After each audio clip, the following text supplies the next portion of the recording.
إن الحمد لله نحمده ونستعينه ونستغفره ونعوذ بالله من شرور أنفسنا ومن سيئات أعمالنا من يهده الله فلا مضل له ومن يضلل فلا هادي له وأشهد أن لا إله إلا الله وحده لا شريك له وأشهد أن محمدًا عبده ورسوله اللهم صل على محمد وعلى آل محمد كما صليت على إبراهيم وعلى آل إبراهيم إنك حميد مجيد اللهم بارك على محمد وعلى آل محمد كما باركت على إبراهيم وعلى آل إبراهيم إنك حميد مجيد أعوذ بالله السميع العليم من الشيطان الرجيم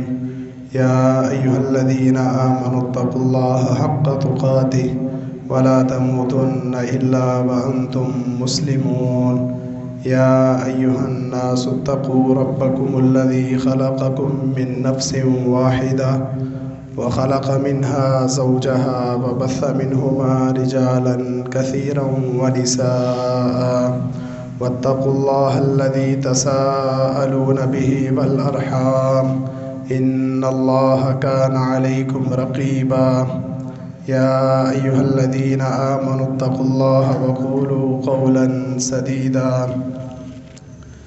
يصلح لكم أعمالكم ويغفر لكم ذنوبكم ومن يطع الله ورسوله فقد فاز فوزا عظيما أما بعد فإن خير الحديث كتاب الله وخير الهدي هدي محمد صلى الله عليه وسلم وشر الأمور محدثاتها وكل محدثة بدعة وكل بدعة ضلالة وكل ضلالة في النار أعوذ بالله السميع العليم من الشيطان الرجيم إنما المؤمنون الذين إذا ذكر الله وجلت قلوبهم وإذا تليت عليهم آياته زادتهم إيمانا وعلى ربهم يتوكلون مومن تو صرف وہ ہیں کہ جب اللہ کا ذکر کیا جاتا ہے تو ان کے دل ڈر جاتے ہیں اور جب اس کی آیات ان پر تلاوت کی جاتی ہیں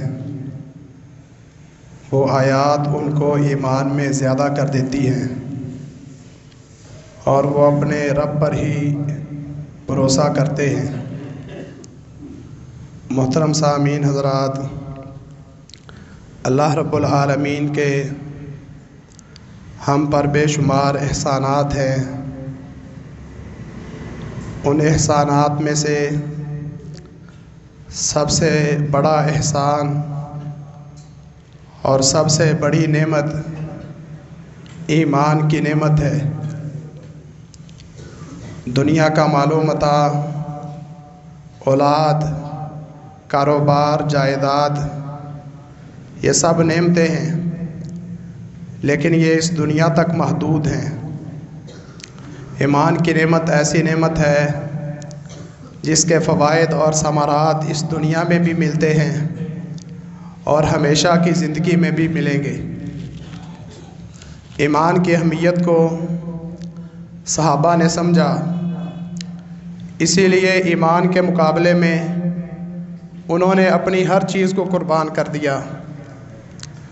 اپنے کاروبار چھوڑے، جائیدادیں چھوڑی، اور بعض صحابہ نے اپنے والدین چھوڑے، بیوی بچے چھوڑے اور اپنا ایمان بچا کر ہجرت کر کے مدینہ میں چلے گئے۔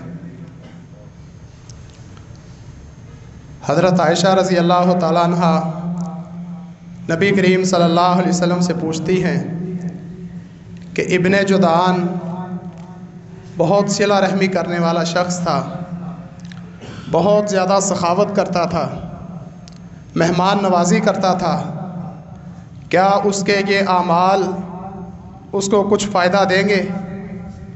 رسول اللہ صلی اللہ علیہ وسلم نے فرمایا اس کے یہ اعمال اس کو کچھ بھی فائدہ نہیں دیں گے، کیونکہ اس نے ایک دن بھی یہ نہیں کہا تھا رب اغفر لی خطیئتی یوم الدین، اے اللہ قیامت کے دن مجھے معاف کر دینا۔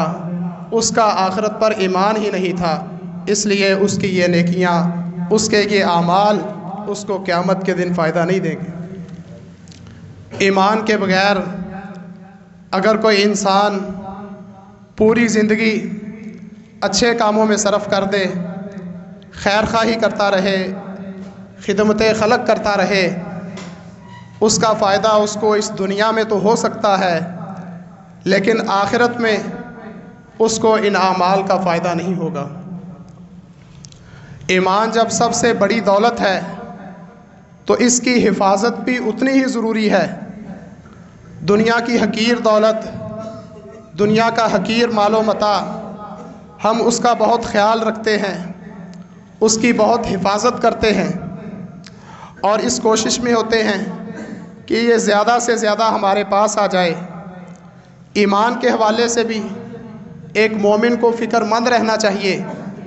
بعض اسلاف کا قول ہے من فقہ العبد ان یتعاہد العبد ایمانہ، انسان کی سمجھداری اور دانائی کی یہ علامت ہے کہ انسان اپنے ایمان کی فکر کرتا رہے، اس کا خیال رکھتا رہے، کب اس میں کمی واقع ہوئی ہے، کب اس میں اضافہ ہوا ہے۔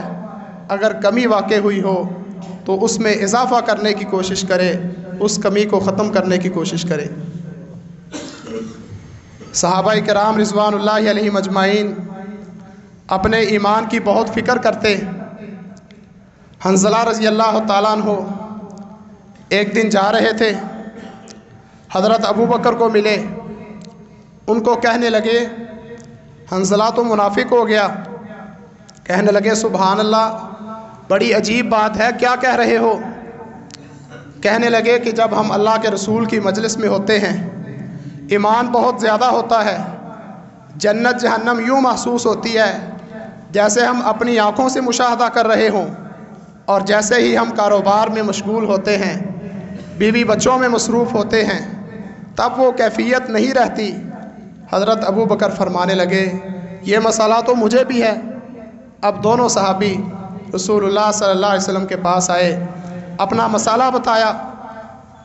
آپ نے فرمایا کہ یہ وقت وقت کی بات ہوتی ہے، اگر تمہاری ہمیشہ وہی کیفیت رہے جو یہاں پر کیفیت ہوتی ہے تو فرشتے تمہارے راستوں میں اور تمہارے بستروں پر تم سے مصافحہ کریں، لیکن یہ وقت وقت کی بات ہوتی ہے۔ کسی وقت میں ایمان زیادہ ہوتا ہے، کسی وقت میں تھوڑا ہوتا ہے۔ حدیث بیان کرنے کا مقصد یہ ہے کہ صحابہ کرام اپنے ایمان کی فکر کرتے، اگر ان کو محسوس ہوتا کہ ایمان میں کمی ہو رہی ہے، وہ اللہ کے رسول صلی اللہ علیہ وسلم کے پاس چلے جاتے ہیں۔ ہمیں بھی چاہیے ہم اپنے ایمان کی فکر کرتے رہا کریں۔ ایمان کا سب سے اعلیٰ معیار اور اعلیٰ درجہ وہ غیب پر ایمان ہے۔ ایسی چیزیں جو ہم نے دیکھی نہیں ہیں، جن کو ہماری عقل اچھے طریقے سے نہیں سمجھ سکتی، صرف اللہ اور اس کے رسول کے بتانے پر ان چیزوں کو تسلیم کر لینا، ان پر یقین کر لینا، یہ ایمان کا سب سے اعلیٰ معیار ہے۔ اللہ رب العالمین نے سورۃ البقرہ کے آغاز میں ہی فرمایا الف لام میم ذالک الکتاب لا ریب فیہ ھدی للمتقین الذین یؤمنون بالغیب، یہ کتاب متقین کے لیے ہدایت ہے۔ پھر متقین کی صفات بیان کی، سب سے پہلی یہ صفت بیان کی کہ ان کا غیب پر ایمان ہوتا ہے، بن دیکھی چیزوں پر ایمان ہوتا ہے۔ آج ہمارا مسئلہ یہ ہے کہ جو چیزیں ہم نے دیکھی نہیں ہیں، جنت جہنم ہے، قبر کا عذاب ہے، یا اللہ رب العالمین کی ذات ہے، تو اس کے بارے میں شیطان ہمیں گمراہ کرنے کی کوشش کرتا ہے۔ بہت سارے مسلمان ایسے ہیں کہ ان کے دل جنت جہنم کا انکار کرنے والے ہیں، اللہ کی ذات کا انکار کرنے والے ہیں، اگرچہ وہ اپنی زبان سے اس بات کا اعلان نہیں کرتے، لیکن ان کے دل اس گناہ میں مبتلا ہوتے ہیں، انکار کر رہے ہوتے ہیں، کیونکہ مسلمانوں کے اندر جو بد عملی ہے، بے راہ روی ہے، یہ ہو ہی نہیں سکتا کہ کسی مسلمان کا آخرت پر، جنت جہنم پر، اللہ کی ذات پر مکمل یقین ہو، پھر بھی وہ اللہ کی طرف نہ آئے، ہمیشہ پوری زندگی وہ گناہوں میں، سرکشی میں اور شیطان کی پیروی میں گزار دے۔ علماء مثال بیان فرماتے ہیں کہ ایمان کی مثال بیج کی طرح ہے کہ اگر بیج اچھا ہو تو اس سے پودا نکلتا ہے، پھل اور پھول ملتے ہیں، لیکن اگر بیج اچھا نہ ہو تو اس کے اثرات ظاہر نہیں ہوتے۔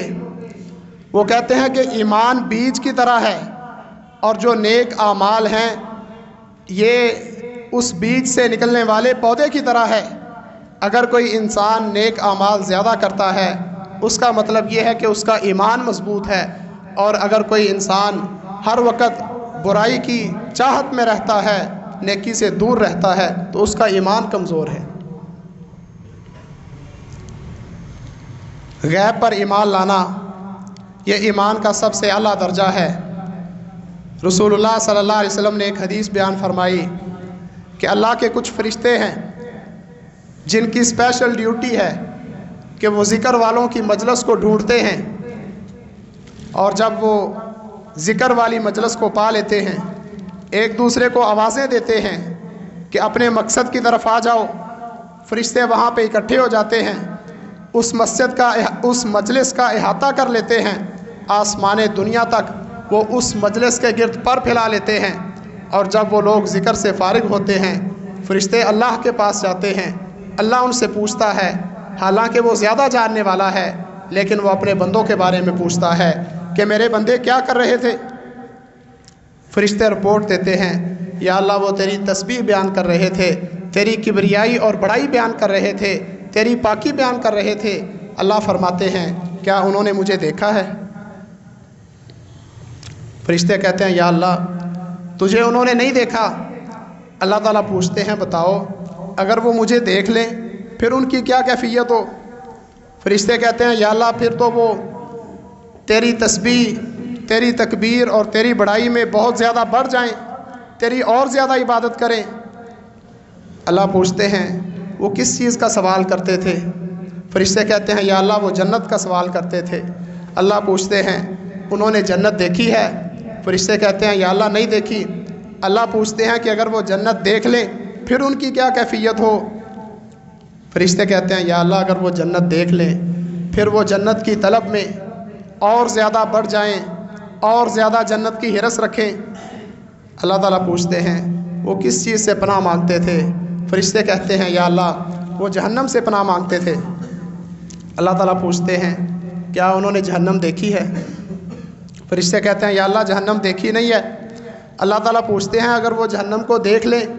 فرشتے کہتے ہیں، یا اللہ پھر تو وہ اور زیادہ بچنے کی کوشش کریں اور زیادہ جہنم سے پناہ مانگیں۔ اللہ تعالیٰ فرماتے ہیں، میں تم کو گواہ بناتا ہوں، میں نے ان سب کو معاف کر دیا۔ جس چیز کا وہ سوال کر رہے تھے وہ چیز انہیں عطا کر دی، جس چیز سے وہ پناہ مانگ رہے تھے اس چیز سے ان کو بچا لیا۔ فرشتہ کہتا ہے، یا اللہ ان میں ایک بندہ ایسا بھی تھا جو ان میں سے نہیں تھا، وہ اپنی کسی ضرورت کے لیے آیا تھا، وہاں پہ بیٹھ گیا۔ اللہ فرماتے ہیں، میں نے اس کو بھی معاف کیا۔ یہ ایسے لوگ ہیں کہ ان کے ساتھ بیٹھنے والا بھی محروم نہیں رہتا۔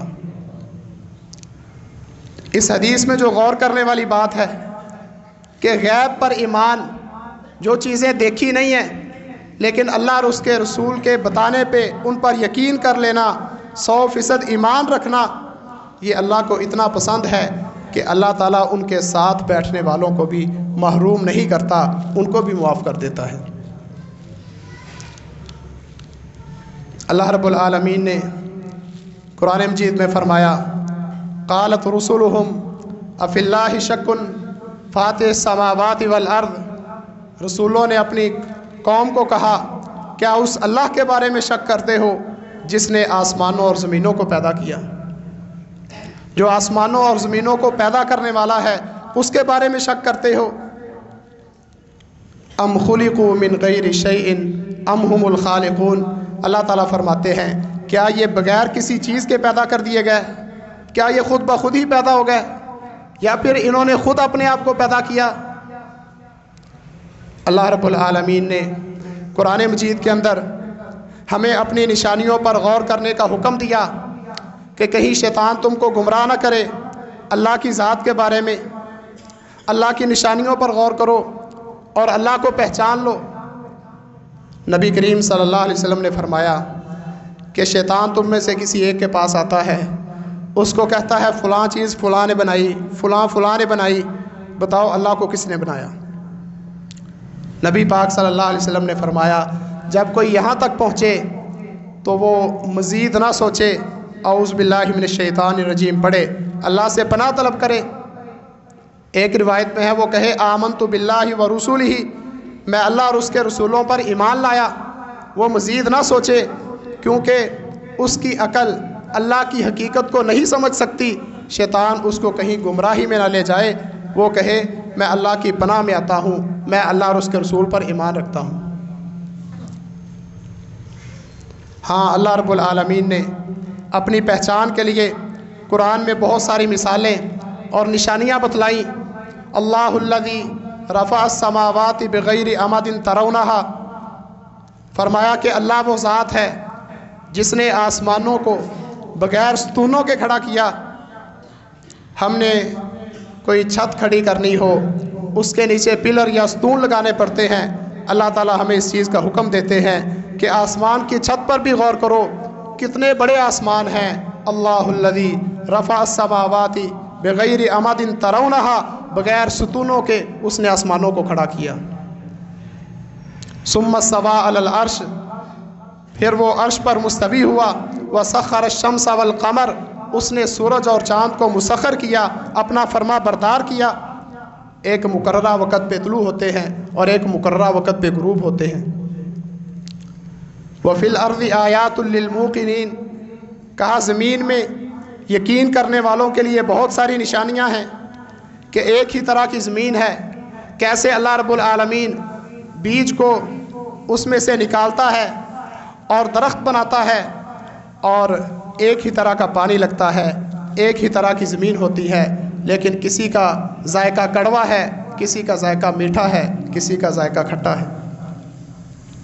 وفی انفسکم افلا تبصرون، تمہارے اندر تمہاری جانوں میں اللہ کی بہت نشانیاں ہیں۔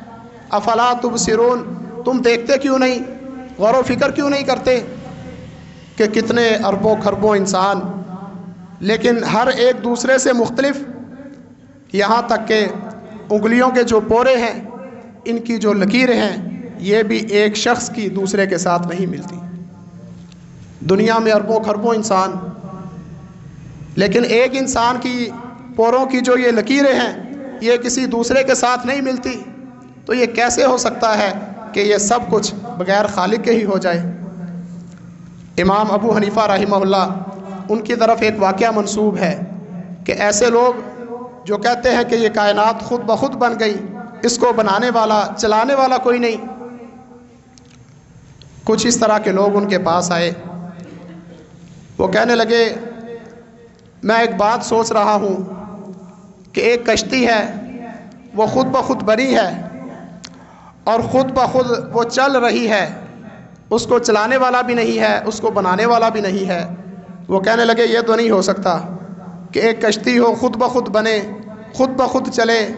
تو فرمانے لگے یہ پھر کیسے ہو سکتا ہے کہ اتنی بڑی کائنات، زمین و آسمان کا نظام، سورج اور چاند، اور ان سے لاکھوں گنا بڑے سیارے خود بخود چل رہے ہوں، خود بخود بن گئے ہوں۔ ان فی خلق السماوات والارض واختلاف اللیل والنہار لآیات لأولی الالباب، اللہ تعالیٰ فرماتے ہیں دن اور رات کے آنے جانے میں، زمین و آسمان کی تخلیق میں عقل والوں کے لیے بہت بڑی نشانیاں ہیں۔ جو عقل والے ہیں وہ ان نشانیوں کو دیکھ کر اللہ کو سمجھ جاتے ہیں، اللہ کی قدرت کا، اللہ کی عظمت کا، اللہ کی بڑائی کا انہیں احساس ہو جاتا ہے۔ وما قدر اللہ حق قدرہ والارض جمیعا قبضتہ یوم القیامہ والسماوات مطویات بیمینہ، اللہ تعالیٰ فرماتے ہیں اللہ کی قدر کرنے کا جو حق تھا، اس طرح انسانوں نے اللہ کی قدر نہیں کی۔ والارض جمیعا قبضتہ یوم القیامہ، قیامت کے دن زمینیں اس کی مٹھی میں ہوں گی، والسماوات مطویات بیمینہ، اور آسمان اس کے ہاتھ میں لپٹے ہوئے ہوں گے۔ رسول اللہ صلی اللہ علیہ وسلم نے ایک مرتبہ منبر پہ یہ آیت بیان فرمائی، آپ پہ اتنی ہیبت اللہ کی طاری ہوئی کہ آپ پر لرزہ طاری ہو گیا۔ صحابہ فرماتے ہیں آپ ہلنے لگے، آپ پہ کپ کپی اور لرزہ طاری ہو گیا، منبر ہلنے لگا۔ ہم نے یہ سمجھا کہیں آپ گر نہ پڑیں۔ یہ اللہ کی پہچان ہوتی ہے، اللہ کی عظمت کا احساس ہوتا ہے۔ اللہ تعالیٰ فرماتے ہیں انہوں نے اللہ کی قدر نہیں کی جیسے اللہ کی قدر کرنی چاہیے تھی۔ دنیا میں اگر کسی کے پاس تھوڑا سا بھی اختیار ہو، اقتدار ہو، دولت ہو، لوگ اس کے سامنے بچھ جاتے ہیں، اس کی چاپلوسی کرتے ہیں، اس کی فرما برداری کرتے ہیں، اس کے سامنے عاجزی اور انکساری کا اظہار کرتے ہیں۔ اللہ تعالیٰ فرماتے ہیں اللہ کی قدر جیسی کرنی چاہیے تھی ویسی لوگوں نے نہیں کی۔ جو زمین و آسمان کا خالق ہے، جو مالک الملک ہے، جس کے بارے میں رسول اللہ صلی اللہ علیہ وسلم نے فرمایا قیامت کا دن ہوگا، اللہ تعالیٰ زمینوں کو اپنی مٹھی میں لے گا، آسمانوں کو اپنے ہاتھ میں لے گا، اور پھر کہے گا انا الملک، میں بادشاہ ہوں، این ملوک الارض، زمین کے بادشاہ کہاں ہیں؟ اپنے آپ کو خدا سمجھنے والے، ظلم کرنے والے، تکبر کرنے والے، این ملوک الارض، زمین کے بادشاہ کہاں ہیں؟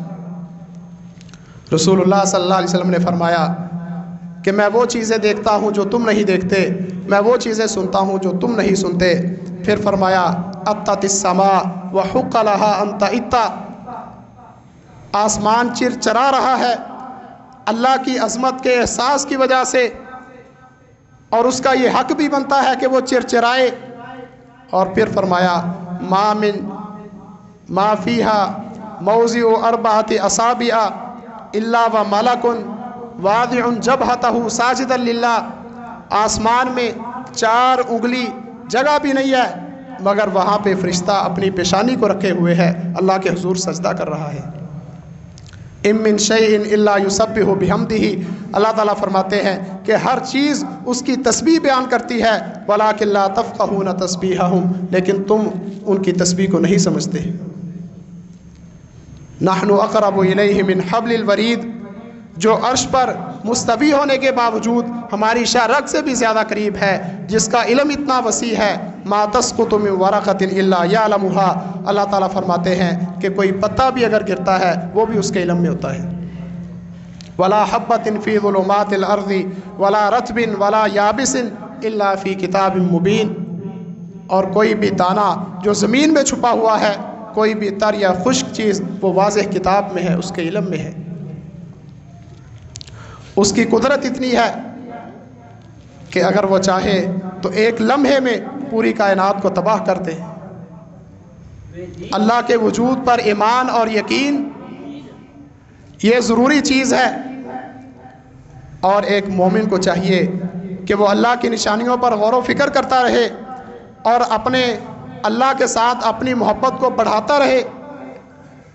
اس کا ہمیں قرآن مجید میں حکم دیا گیا ہے کہ انسان اپنے اوپر اللہ کی نعمتیں دیکھے اور اللہ کی کائنات کو دیکھے اور اس کے ذریعے سے اللہ کو پہچانے۔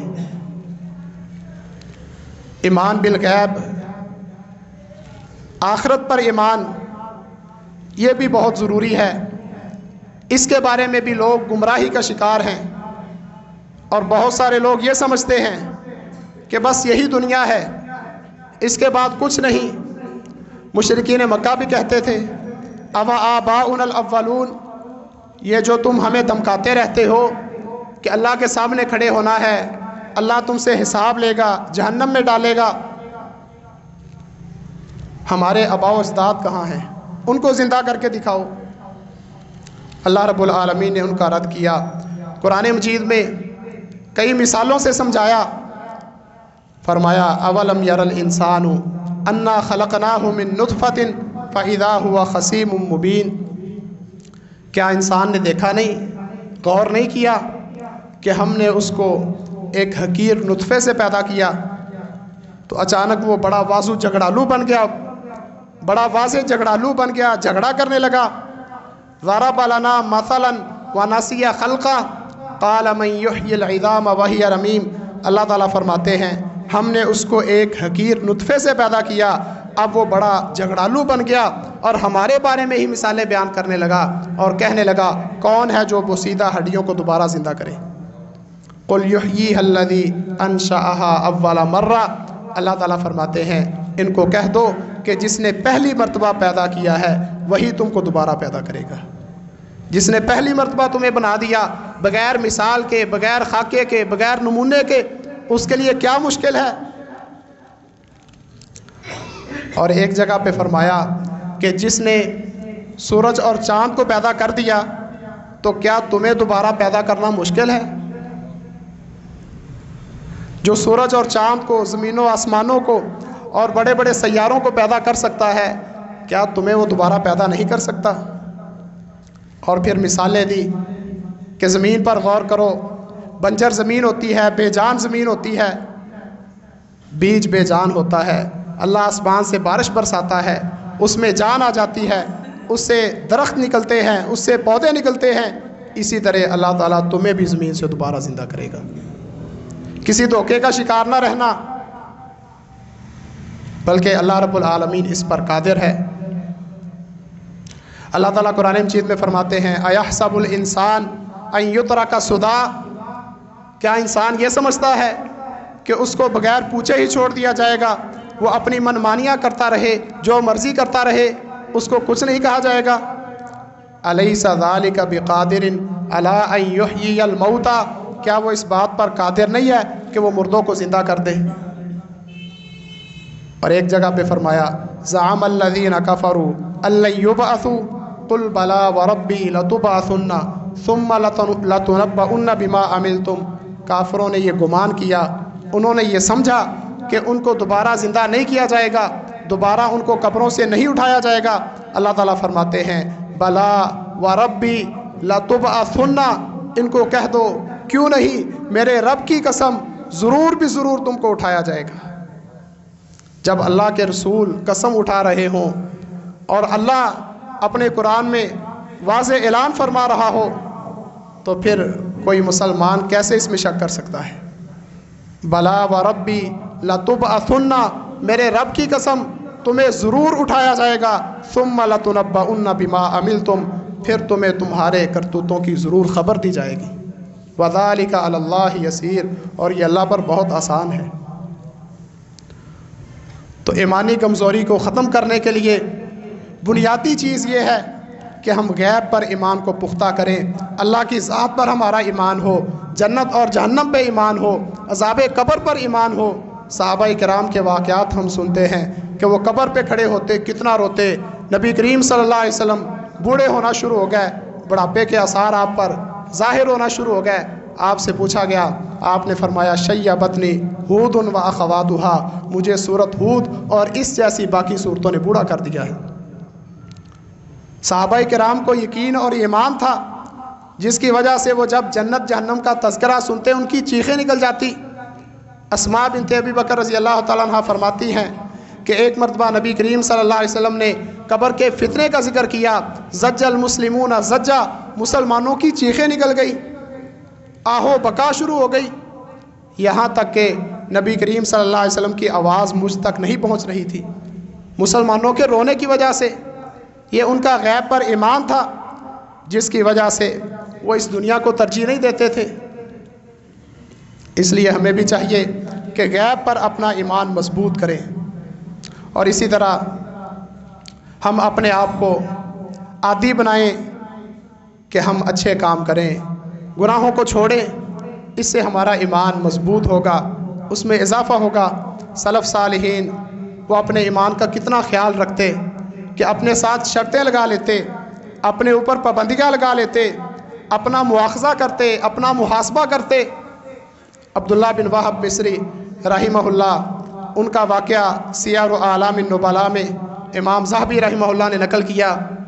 وہ کہتے ہیں مجھے غیبت کی عادت تھی، مسلمانوں کی پیٹھ پیچھے برائیاں کرنا، ان کی عدم موجودگی میں یہ گناہ مجھ میں موجود تھا۔ میں نے اس کو چھوڑنے کی کوشش کی، چھوٹ نہیں رہا تھا۔ میں نے نظر مان لی کہ آئندہ میں نے کسی کی غیبت کی تو میں روزہ رکھوں گا۔